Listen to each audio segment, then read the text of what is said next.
नमस्कार मित्रांनो, माय winners academy या यूट्यूब चॅनलमध्ये आपलं स्वागत आहे. येथे आपणास मराठी मातृभाषेतून स्पर्धा परीक्षा विषयक मार्गदर्शन अगदी मोफत केले जाणार आहे. तर आजच्या व्हिडिओला आपण सुरुवात करूया. स्पर्धा परीक्षा विषयक 1000 प्रश्न या सिरीजमधील आजचा महाराष्ट्र विशेष सिरीजमधील पहिला प्रश्न. महाराष्ट्राला किती किलोमीटर लांबीचा समुद्र किनारा लाभलेला आहे? ऑप्शन 1 720 किमी, ऑप्शन 2 520 किमी, ऑप्शन 3 925 किमी की ऑप्शन 4 315 किलोमीटर.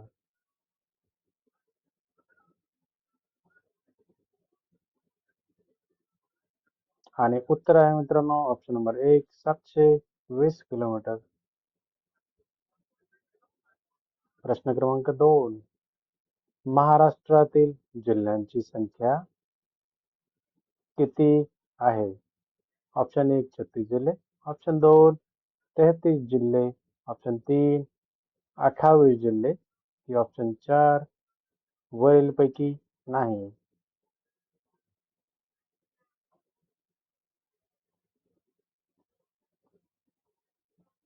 आणि उत्तर आहे ऑप्शन क्रमांक 1 36 जिल्हे. प्रश्न क्रमांक 3. महाराष्ट्रातील सर्वात उंच पर्वत शिखर कोणते आहे? Option 1 Kalsubai, option 2 Valsabai, option 3 Sahyadri रांगा की ऑप्शन 4 वरीलपैकी नाही.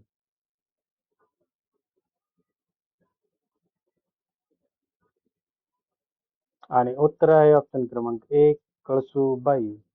महाराष्ट्रातील सर्वात उंच पर्वत शिखर कळसुबाई, ज्याची उंची 1646 मीटर आहे, हे तालुका अकोले, जिल्हा अहमदनगर याच्यामध्ये मोडते.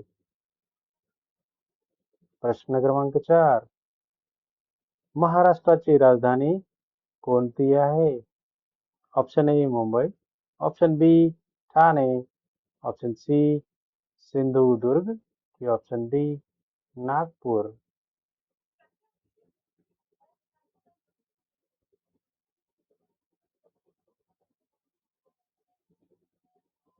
आणि उत्तर आहे ऑप्शन क्रमांक ए मुंबई.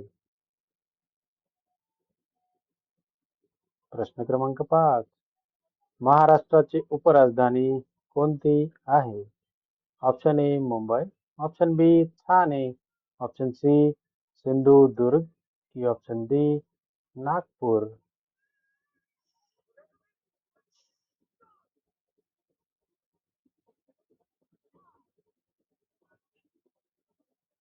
आणि उत्तर आहे मित्रांनो ऑप्शन क्रमांक डी नागपूर. प्रश्न क्रमांक 6. महाराष्ट्राने भारताचा किती टक्के भाग व्यापलेला आहे?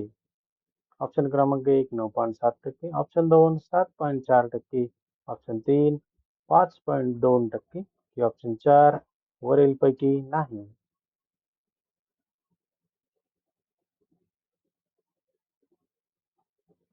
आणि याचं उत्तर आहे ऑप्शन क्रमांक 1 9.7%.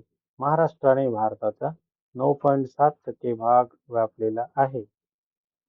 प्रश्न क्रमांक 7. महाराष्ट्राच्या वायव्य भागात कोणत्या राज्याच्या सीमारेषा लागून आहेत?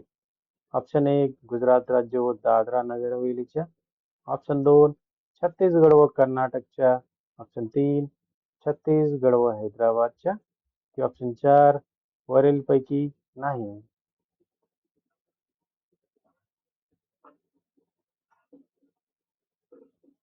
आणि याचं उत्तर आहे ऑप्शन क्रमांक 1 गुजरात राज्य व दादरा नगर हवेलीच्या. प्रश्न क्रमांक 8. महाराष्ट्रास लागून असलेल्या राज्यापैकी कोणत्या राज्याची सीमा सर्वात लांब आहे? Option 1 Madhya Pradesh, option 2 Chhattisgarh, option 3 Gujarat राज्य. ऑप्शन 4 दादरा नगर हवेली.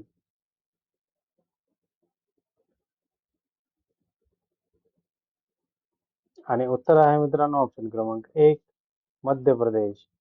महाराष्ट्रास लागून असलेल्या राज्यापैकी मध्य प्रदेश या राज्याची सीमा सर्वात लांब आहे. प्रश्न क्रमांक 9 विदर्भातील तलाव कोणत्या नावाने ओळखले जातात? ऑप्शन 1 मालगुजारी, ऑप्शन 2 नागरी, ऑप्शन 3 सगुणा की ऑप्शन 4 वरीलपैकी नाही.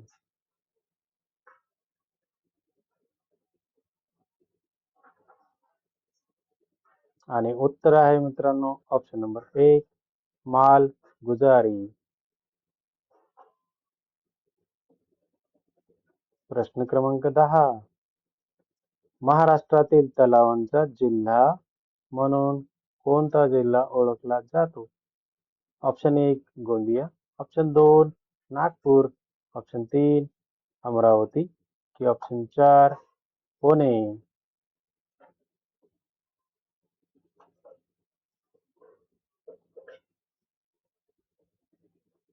आणि उत्तर आहे मित्रांनो ऑप्शन क्रमांक 1 गोंदिया जिल्हा. विदर्भातील गोंदिया जिल्ह्यात मोठ्या संख्येने तलाव आहेत म्हणून याला तलावाचा जिल्हा म्हणूनही याला ओळखले जाते. प्रश्न क्रमांक 11 महाराष्ट्राचे पठार कोणत्या प्रकारच्या खडकाने बनलेले आहे? ऑप्शन 1 बेसाल्ट खडक, ऑप्शन 2 स्तरीत खडक, ऑप्शन 3 रूपांतरित खडक की ऑप्शन 4 वरीलपैकी नाही.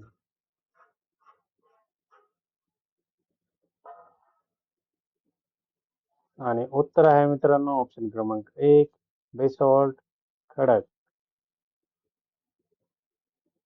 मागील व्हिडिओमधील स्वाध्याय प्रश्न आहे मित्रांनो आणि तो प्रश्न असा होता भारतीय राज्यघटनेच्या कोणत्या कलमानुसार भारताच्या राष्ट्रपतीवर महाभियोग चालवला जाऊ शकतो? आणि ऑप्शन्स होते ऑप्शन ए कलम 61, ऑप्शन बी कलम 99, ऑप्शन सी कलम 21 की ऑप्शन डी कलम 24. आणि त्याचं उत्तर आहे मित्रांनो ऑप्शन नंबर 1 कलम 61 नुसार. आणि जाता जाता नेहमीप्रमाणे तुमच्या अभ्यासासाठी स्वाध्याय प्रश्न देऊन जात आहे मित्रांनो ज्याचे उत्तर आपणास पुढील व्हिडिओमध्ये मिळेल. तर प्रश्न असा आहे महाराष्ट्रातील पश्चिम घाटाला काय म्हणून ओळखले जाते? Option A Sahyadri, option B Dronagiri, option C Konkan की ऑप्शन डी वरीलपैकी नाही. Thanks for watching video. Hit like, share and subscribe for more videos. अशाच प्रकारच्या जनरल नॉलेज विषयक प्रश्न आणि उत्तरांसाठी मराठीतून शिकण्यासाठी आमच्या YouTube चॅनलला अवश्य सबस्क्राईब करा. आणि आज काही नवीन शिकण्याचा आनंद भेटला असेल तर व्हिडिओला लाईक करून आपल्या मित्रांना नक्की शेअर करा. आणि आपणास कोणता प्रश्न जास्त आवडला ते नक्की सांगा. Happy learning.